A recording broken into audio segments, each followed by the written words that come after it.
Juice Robinson is back, baby! How exciting! Very exciting. Oh my gosh. Hey, let's just roll it back a little bit. We're obviously a few days removed from All in Texas when we're filming this, but the video that has gone out online of you standing in go position and hearing that reaction to your music in the Casino Gauntlet, talk to me about all those emotions. Well, I obviously didn't know a camera was on me. But yeah, I got that sent to me from a few friends, and everyone was like, wow. Were you surprised? It was like, yeah, I was surprised because I don't know. I just have this constant thing as a wrestler forever. You suck, no one likes you. We love it. Right? That's what keeps us coming back. Yeah. William Regal says that you gotta always act like it's the first time they've ever seen you. Yeah. And you know when you sit for 8 months, Yes. you forget. I didn't even think about it. And obviously that opportunity came really, really. Yeah, you just got cleared. Yeah. That was fast. So I think I found out a little before everybody else, but it was definitely a very, very quick, whoa, what's going on week. How about actually getting back in the ring for the first time? It's one thing to get the reception like that, but to actually get in there and move around and be back to doing what you do. Yeah, because every time I've been training up into this point, I've constantly been thinking about my leg or my back. Am I okay? Is it 100%? But when I was in there during the Casino Gauntlet, I didn't think about my leg or anything. Yeah, It was great. just all, We're energy. so back. Yeah. We're so Just back. piss and vinegar, here we go. That's what the business is about. Yes, certainly. Okay, well, not to take you back to the dark days, but let's talk about the injury and what that recovery was like for you. To be on the shelf for 8 months is a long-ass time to be sitting there figuring life out.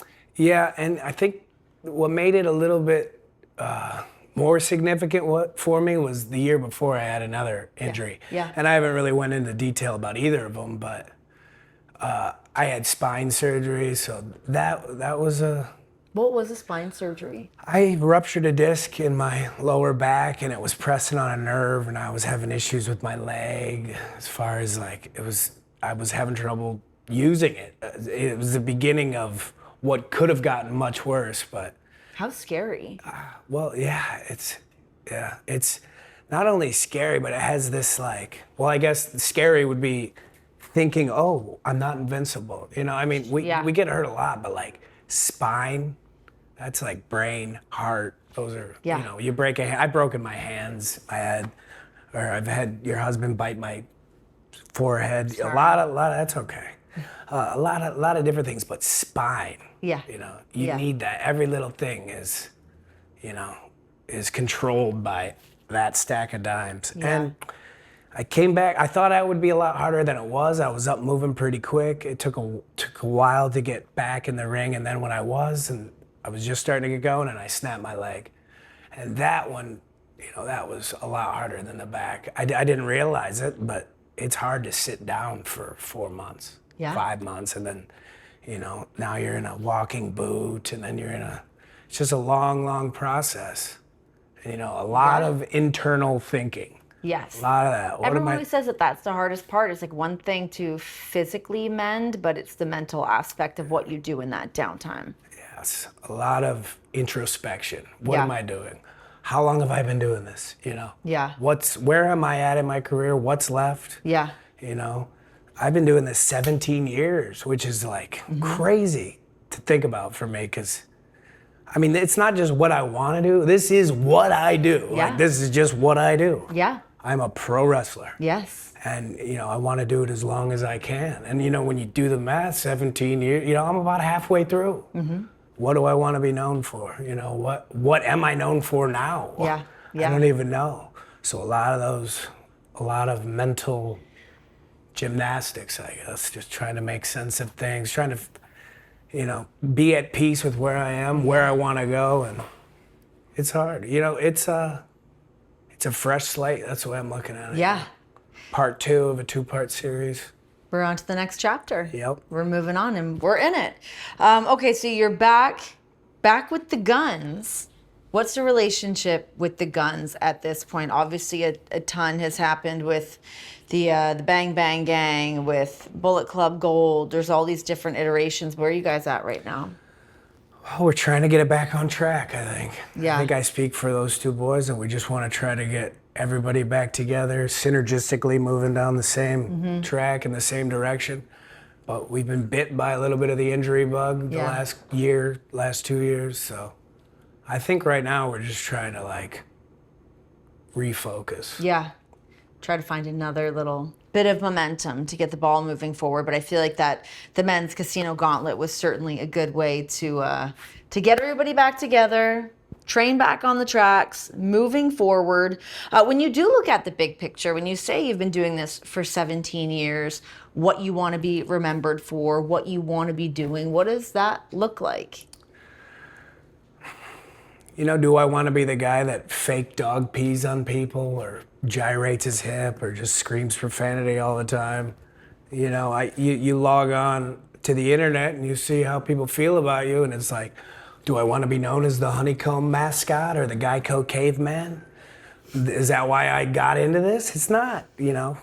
I want to be the greatest wrestler I can be. Yeah. And I feel like the last couple of years, maybe I lost track of that. Maybe I don't know, maybe I wasn't taking the business as seriously as I should be and as seriously as I will from here on out. How much do you think, when you look at your career trajectory, your time in Japan, how much did that start to change things for you and where you were started to head before you landed here in AEW? Yeah, that was the biggest moment of my career, I think, dropping out of NXT, you know, NXT dropout. But essentially I just had enough and I went on and just did pro wrestling as a career. Yeah. And I went to Europe at first, a little bit of England, and then I was in Japan, and for the first time I did feel like this is home. Yeah. And I would have probably been there forever. But, you know, the pandemic caused little geopolitical, Yeah. So Yeah. you gotta, you know, you just do what you can with life. I mean, I remember watching that from the outside and seeing like all the stuff that you were doing in Japan. I mean, I knew you from NXT, obviously, Right. like that's what I was familiar with. But then to see this other side of you and then see obviously the stuff that you've been able to do here, working alongside the Guns, working alongside Jay White when that was happening. But yeah, just to see that other side of you and see things like that you are capable of doing. What is the dream match scenario that you want to have here in AEW? Well, we say it all the time, AEW is where the best wrestle. So I want to wrestle my best and like see where I stack up against everybody else. You know, the All In, I watched that whole show when I got home. And as awesome as it was coming in the Casino Battle Royal and getting a great reaction from the fans, I didn't win that match, you know what I mean? So that's a loss. The following weeks, I'm gonna try to gain some sort of momentum. You know, everybody says it's not about wins and losses, but it is. It is about wins and losses and championships and how many did you win in your career? Or were you just a fucking cymbal crashing monkey, you know, with a pull string? You know, am I a mall Santa or am I a serious pro wrestler? Yeah. And I want to show everybody that I am a serious pro wrestler. Yeah. I've been to all the companies, you know, and I've won titles in all the companies, and I haven't won a championship in AEW. Yeah. And you know, when you break your leg, break your back, get knocked out, you're hurt, you're trying to build momentum, it starts to get at you. It's like, that's what I need. I need a championship. I need to prove myself, not only to myself, but to the audience. Yeah. I think the reaction that I got, I was surprised because I was like, what have I ever done in AEW that's like really, really something to be like, yeah, that was a AEW accomplishment. I can't think of one. I've had some matches that people say were good, awesome, great, yay, but like, what has that gotten me? You want to leave your mark. Yeah, I want to leave my mark. And you know, I want to wrestle the best people on the top of all the cards and as much as I can and try to stay healthy. Do you think that is a quest that you're going to have to do by yourself?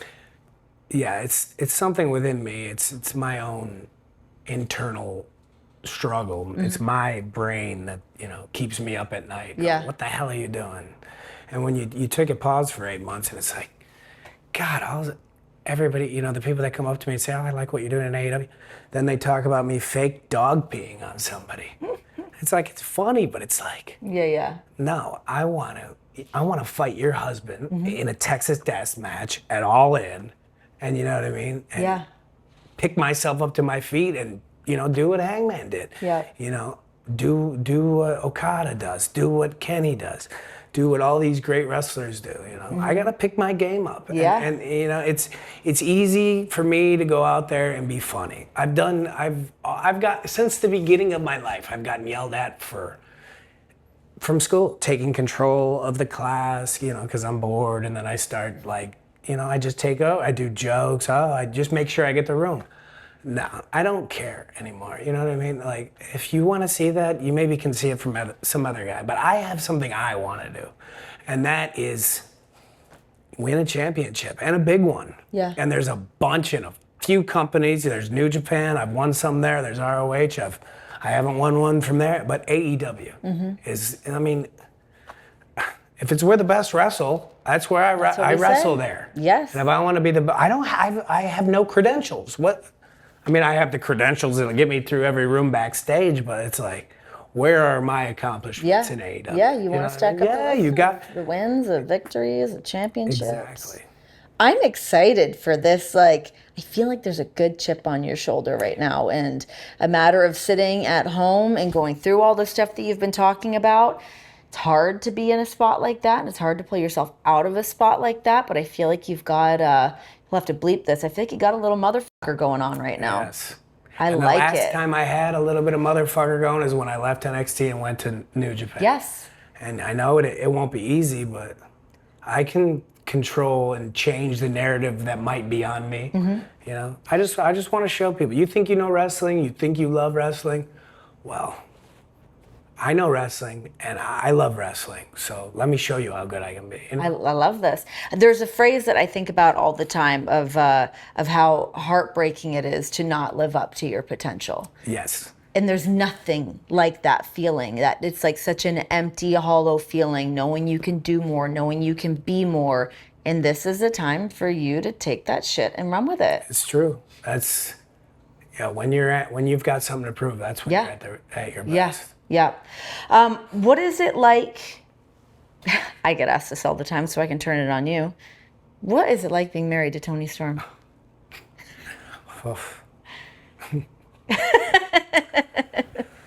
Yeah, I guess I got a behind the scenes look at it. Sure do. We get those exclusive little peeks at these two individuals, but I know my POV. What's yours? Well, Tony's my best friend, and since I met her, I liked her. You can ask anybody. We used to go. I feel like I remember. The New Japan boys would go out, and the Stardom girls would go out, and I would always be like, "Is Tony Storm going?" And then I would go, and then to see what she's doing in wrestling is, How much does that pump you up to see? It pumps me up. It pumps me up because I know who she is and what she's been through to get to where she is. Yep. And it's inspiring. Totally inspiring. Yes. In fact, there was times maybe when she was down where I would be like, hey, hey, hey, and now look at her and she's going, hey, hey, hey to me. So it's like. It's the good and the bad part of being married to somebody in the business, because nobody else is going to understand the ups and downs. The business and you. Totally. It's a very lucky position. Sometimes you go home and it doesn't turn off and you're talking about things nonstop, but sometimes that's just what we need, You talk about not turning off. I would say I get timeless Tony Storm 24/7. Quite literally, it is timeless. The only thing that doesn't come home with her is Luther. Thank God for that. Thank God for that. No offense, Luther, but no offense, Luther. You're good where you're at. One story I would just like to bring up before I let you go, because it is really affected my day-to-day life. And I don't know if you remember this, but you fucked me up, Juice Robinson. We got in a really small little elevator in Japan one time. Do you know what I'm talking about? So I don't like taking elevators. I avoid them at all costs. I take the stairs. Most of the people in this room can attest to my bullshit. It is his fault. We got in an elevator going to do karaoke in Japan, this late night situation. It is me, Juice, and John. large men in this tiny, tiny elevator, and it is going so slow. And you go, imagine we got stuck in here forever. I can't get in elevators now. You've ruined my life. Really? That's all it took? Yes. Wow. We got out of the elevator, and I was like, I have to go outside for a minute. I could not recover. I'm claustrophobic to begin with. You've ruined my life. I vaguely remember that, but at the time I was drinking a lot of alcohol. Sure, we all were. We all were. You know, I was fully embedded in the Japanese pro wrestling lifestyle, and it was just all fantasy land. Yes, I was only there for like 2 days. I got sucked into that fantasy land too, and it's a good time. But those few words really altered how many daily steps I get a day. So thank you for that. We should all take the stairs. We should all take the We should. Oh, thank you. But that's so funny. But now I will think about that anytime I'm in an elevator. Good. You should. Anytime I get, especially an old elevator, I'm like, this isn't going to end well. I think I know it now. It's going up to a karaoke Yes, spot. So yes. it's like, yeah, those are the words. Teeny, They're teeny, very, tiny. very small, old, Sweating thinking hardly about it. maintained Ooh, elevators. yeah, like what if we did get stuck? Who was going to get us? And we were running out of drinks too, I think. So I don't know. We would have had to call somebody. Someone. Maybe Rocky could have saved us. No, I don't it's know. Japan, so they would have had us right now. All right, well, Juice, I'm so happy that you're back. I am happy that this chip is on your shoulder. I'm glad that you want to leave your mark, and I think you're going to. I can feel this. There's a change in you right now, and I can feel it, and I'm excited to watch it unfold. Thanks, Renee. Welcome back. Thank you.